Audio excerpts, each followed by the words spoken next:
एक दिन एक सज्जन के घर उनके मित्र मिलने आए। दोनों मित्र बातचीत में मग्न थे कि किसी ने दरवाज़ा खटखटाया। उन्होंने खिड़की से झांक कर देखा। बाहर मकान मालिक खड़ा था, जो पिछले 4 माह का किराया मांगने बार बार आ रहा था। उन्होंने अपने बच्चे को समझाकर बाहर भेजा।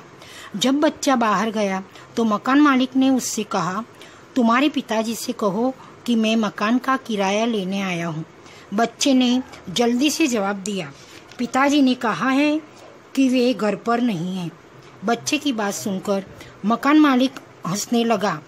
घर में बैठे मित्र के चेहरे पर भी मुस्कान आ गई, जिसे देखकर वे सज्जन पानी पानी हो गए। चौथे प्रसंग में किराएदार अपने घर में एक मित्र से बातें कर रहा था। उसी समय मकान मालिक उससे 4 माह से बाकी किराया लेने आया। उसने दरवाज़ा खटखटाया। किराएदार ने खिड़की में झांककर उसे देखा। उसने अपने बेटे को समझाकर बाहर भेजा। बेटे ने कहा, पिताजी कहते हैं कि वे घर पर नहीं हैं। बेटे की बात सुनकर मकान मालिक हंसने लगा। घर में बैठा मित्र मुस्कुराया।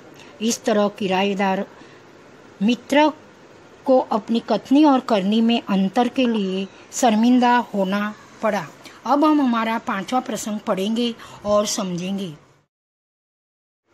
एक सज्जन ने अपने पोते को यह सिखाया था कि हमें कभी किसी काम को गलत ढंग से नहीं करना चाहिए, सदा अपनी बारी की प्रतीक्षा करनी चाहिए।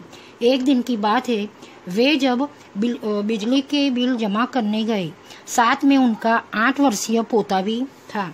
बिल जमा करने वालों की लंबी कतार देखकर वे कोई उपाय सोचने लगे।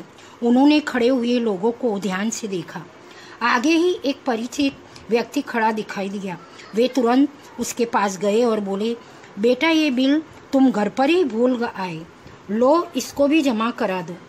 यह व्यक्ति कुछ बोले उससे पहले ही बिल या राशि उसके हाथ में थमा दी और एक तरफ जाकर खड़े हो गए।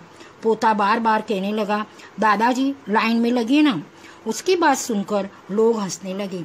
कई लोग ऐसे होते हैं जो आदर्श की बात तो करते हैं पर उन्हें अपनाते नहीं। इस प्रकार का आचरण अच्छा नहीं होता। ऐसा आचरण करने वालों को कभी सम्मान नहीं मिलता, वे हंसी के पात्र बनते हैं। इसलिए हमें कथनी और करनी में सदैव समानता रखनी चाहिए। 5वें प्रसंग में एक सज्जन अपने पोते को सिखाते हैं कि हमें कभी किसी काम को गलत ढंग से नहीं करना चाहिए, सदा अपनी बारी की प्रतीक्षा करनी चाहिए। एक दिन यही सज्जन अपने पोते के साथ बिजली का बिल जमा कराने गए। बिल जमा कराने वालों की लंबी कतार देखकर वे कोई उपाय सोचने लगे। उन्हें लाइन में एक परिचित व्यक्ति दिखाई दिया और उन्होंने उसे बिल जमा करने को दे दिया और वे एक तरफ जाकर खड़े हो गए। पोता बार बार कहने लगा, दादाजी लाइन में लगिए ना। उसकी बात सुनकर लोग हंसने लगे। कई लोग ऐसे होते हैं जो आदर्श की बातें करते हैं पर उन्हें अपनाते नहीं। इस प्रकार का आचरण अच्छा नहीं होता। ऐसा आचरण करने वाले को कभी सम्मान नहीं मिलता है। यहाँ अपना पाठ 4 कथनी और करनी समाप्त होता है। इस पाठ में 5 प्रसंग बताए गए हैं जो आप अच्छे से समझ गए होंगे। इन प्रसंगों से हमें सीख मिलती है कि हमें अपने कथनी के अनुसार अर्थात जैसा बोलते हैं वैसा ही आचरण में व्यवहार में उतारना चाहिए।